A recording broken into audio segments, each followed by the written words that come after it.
تفسیر صافی، تالیف مفسر محمد بن مرتضی المعروف ملا فیض کاشانی، ترجمہ و تلخیص مولانا سید تلمیذ حسنین رضوی، شائع کردہ ادارہ نشر دانش نیو جرسی امریکہ۔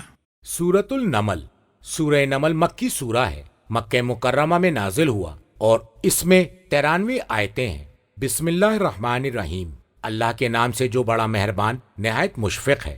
ترجمہ: تاسین، یہ قرآن اور واضح کتاب کی آیات ہیں، ہدایت اور بشارت ہیں ان مومنین کے لیے جو نماز قائم کرتے ہیں، زکوٰۃ دیتے ہیں اور آخرت پر مکمل یقین رکھتے ہیں۔ بلا شبہ جو لوگ آخرت کے قائل نہیں ہیں ان کے لیے ہم نے ان کے اعمال کو خوشنما بنا دیا ہے، اس لیے وہ بھٹکتے پھر رہے ہیں۔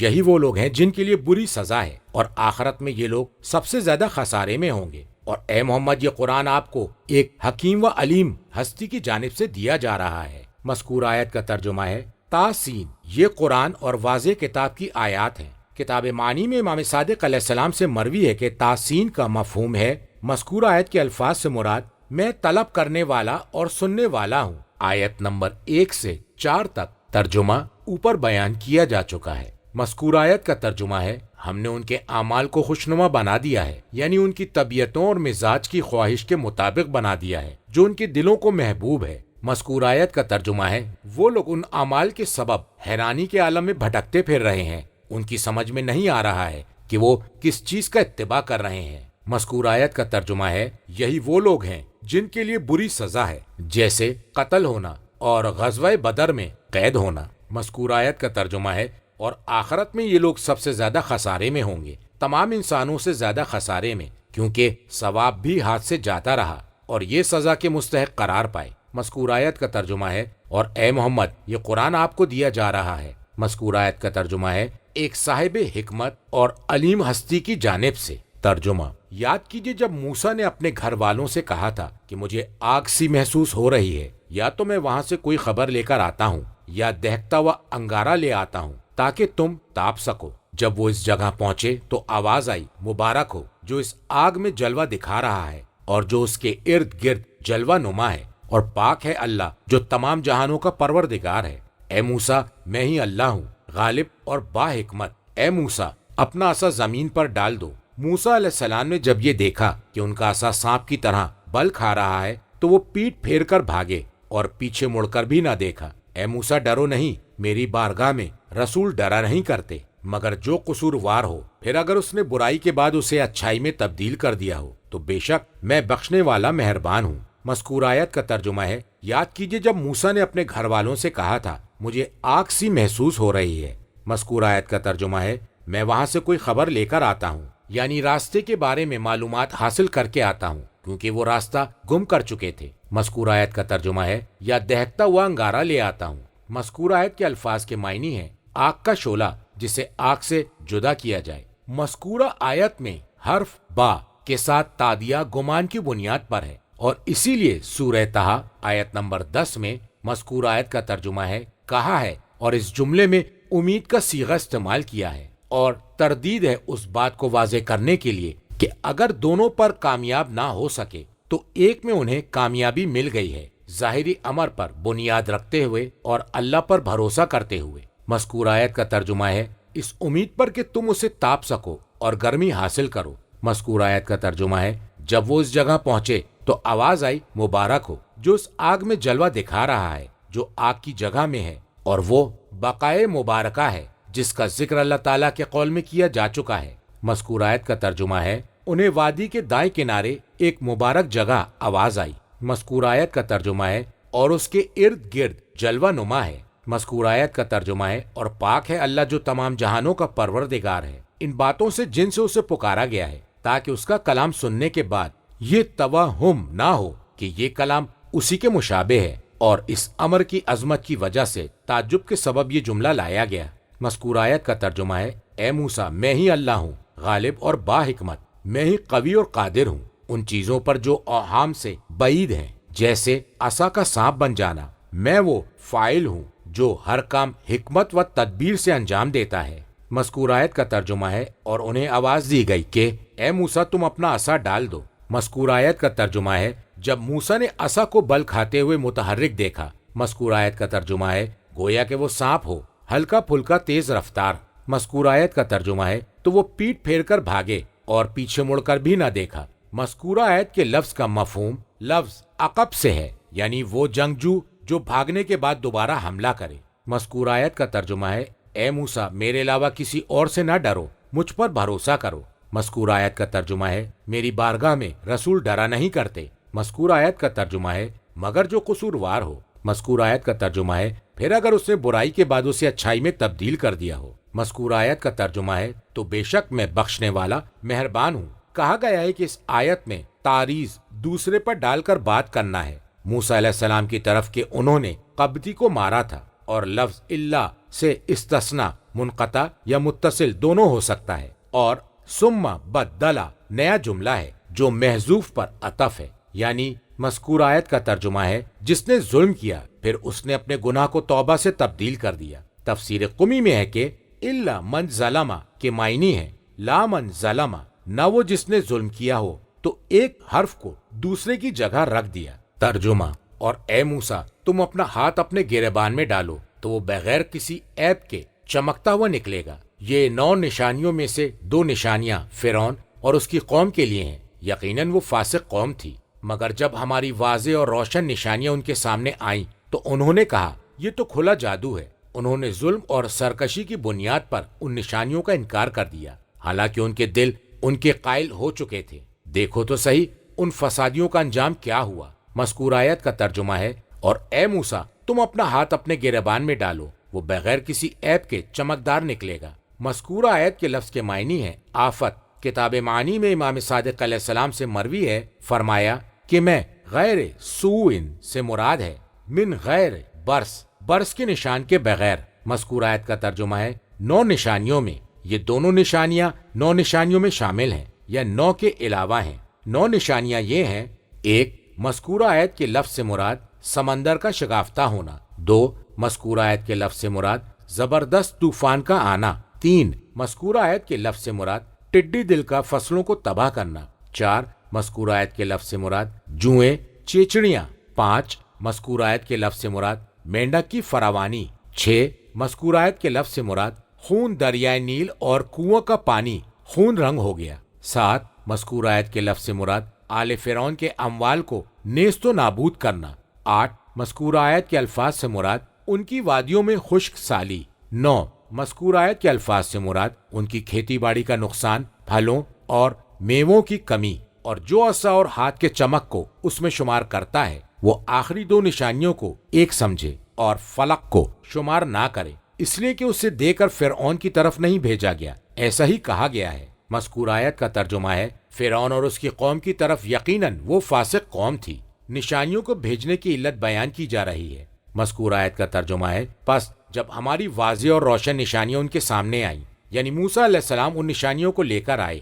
مذکور آیت کے لفظ کے معنی ہے واضح اور روشن۔ یہ اسم فاعل ہے جس کا اطلاق اسم مفعول پر ہوتا ہے، یعنی آنکھوں کو بہت زیادہ روشن کرنے کی وجہ سے یوں محسوس ہو رہا ہے کہ اس نے خود کو منور کر لیا ہے۔ مذکور آیت کا ترجمہ ہے انہوں نے کہا یہ تو کھلا جادو ہے، اس کا جادوئی ہونا واضح ہے اور دکھائی دے رہا ہے۔ مذکور آیت کا ترجمہ ہے اور انہوں نے ان نشانیوں کا انکار کر دیا، ان نشانیوں کو جھٹلایا۔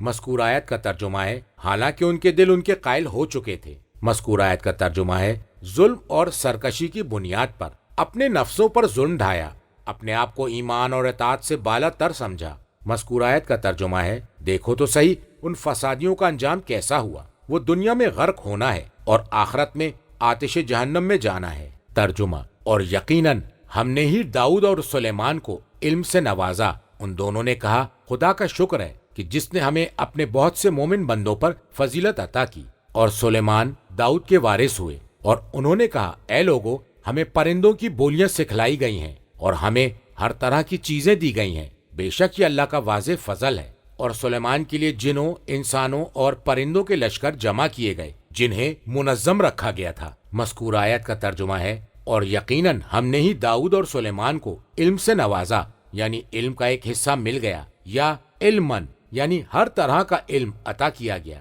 مذکور آیت کا ترجمہ ہے داؤد اور سلیمان دونوں نے کہا الحمدللہ، انہیں جو اللہ کا شکر ادا کرنا تھا ادا کیا، اور زبان سے کہا۔ مذکور آیت کا ترجمہ ہے جس نے ہمیں اپنے بہت سے مومن بندوں پر فضیلت عطا کی ہے۔ عباد المومنین میں وہ تمام مومنین آ جاتے ہیں جن کے پاس علم نہیں، یا ان دونوں کو جو علم عطا کیا گیا ہے ویسا علم نہیں ہے، اور اس سے علم کی فضیلت اور عالم کے شرف پر دلیل قائم ہوتی ہے۔ اس لیے کہ حضرت داؤد علیہ السلام اور حضرت سلیمان علیہ السلام نے علم کی عطا پر شکر رب ادا کیا اور علم کو فضیلت کی بنیاد قرار دیا، اور اس کے علاوہ کسی اور چیز کو فضیلت کا معیار قرار نہیں دیا، اور انہیں جو ملک عطا کیا گیا ویسا ملک ان کے غیر کو نہیں ملا، اور اس میں عالم کو آمادہ کیا گیا ہے کہ اللہ نے اسے جس فضل سے نوازا ہے اس پر وہ حمد باری تعالیٰ بجا لائے اور وہ تواضع سے کام لے، اور اس بات کا اعتقاد رکھے کہ اگر وہ اکثر مخلوقات سے افضل ہے تو اس سے بھی بہت سو کو افضل قرار دیا گیا ہے۔ مذکور آیت کا ترجمہ ہے، اور سلیمان داؤد علیہ السلام کے وارث ہوئے۔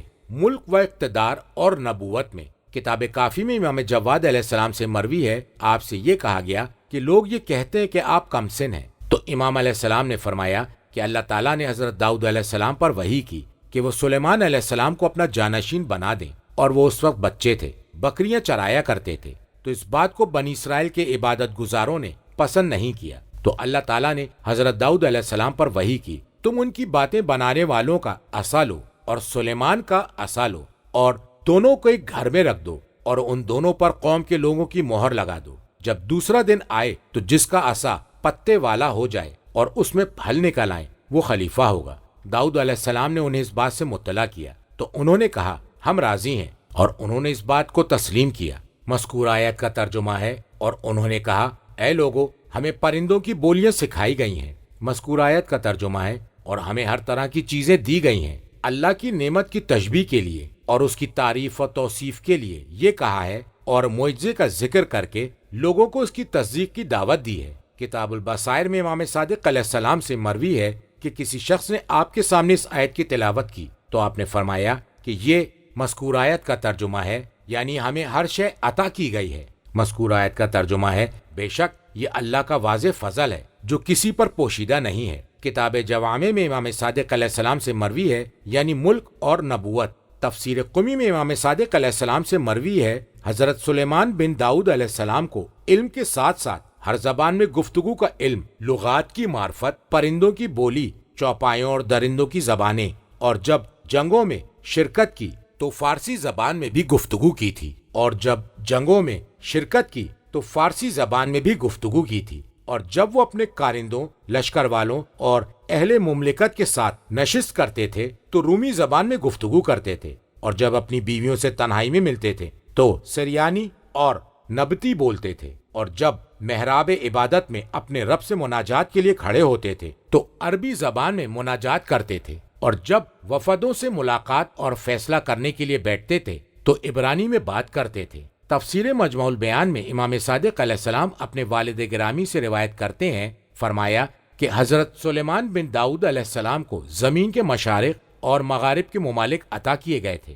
انہوں نے 700 سال اور 6 مہینے حکومت کی اور تمام دنیا والوں پر حکومت کی۔ ان میں جنات، انسان اور شیاطین تھے، چوپائے پرندے اور درندے شامل تھے، اور انہیں ہر شے کا علم عطا کیا گیا اور ہر چیز کی بولی سکھائی گئی، اور انہی کے زمانے میں ایسی عجیب و غریب صنعتیں ایجاد ہوئیں جن کے بارے میں لوگوں نے سنا، اور یہ اللہ کا مذکورہ قول ہے۔ کتاب بصائر میں امام صادق علیہ السلام سے مروی ہے، وہ امیر المومنین علیہ السلام سے روایت کرتے ہیں کہ امیر المومنین علیہ السلام نے ابن عباس سے کہا کہ ہمیں پرندوں کی بولیاں سکھائی گئی ہیں جس طرح حضرت سلیمان بن داؤد کو سکھائی گئی تھی، اور خشکی اور سمندر میں رہنے والے تمام جانوروں کی بولی سکھائی گئی ہے۔ امام صادق علیہ السلام سے مروی ہے کہ حضرت سلیمان بن داؤد نے کہا، مذکور آیت کا ترجمہ ہے کہ ہمیں بھی پرندوں کی بولی سکھائی گئی اور ہمیں ہر شے عطا کی گئی۔ کتاب کافی میں امام کاظم علیہ السلام سے مروی ہے، فرمایا کہ امام وہ ہوتا ہے جس پر انسانوں میں سے کسی کا کلام مخفی نہیں ہوتا، اور نہ ہی پرندے، چوپائے کا اور کسی ایسی چیز کا کلام مخفی نہیں ہوتا جس میں روح ہو، جس میں یہ خوبیاں نہ ہو تو وہ امام نہیں ہے۔ مذکور آیت کا ترجمہ ہے، اور سلیمان علیہ السلام کے لیے جنوں، انسانوں اور پرندوں کے لشکر جمع کیے گئے جنہیں منظم رکھا گیا۔ تفسیر قمی میں امام باقر علیہ السلام سے مروی ہے کہ ان میں پہلے کو آخری کے ساتھ روک کر رکھا گیا تھا تاکہ وہ ایک دوسرے سے ملحق رہیں۔ ترجمہ، یہاں تک کہ جب وہ وادی نمل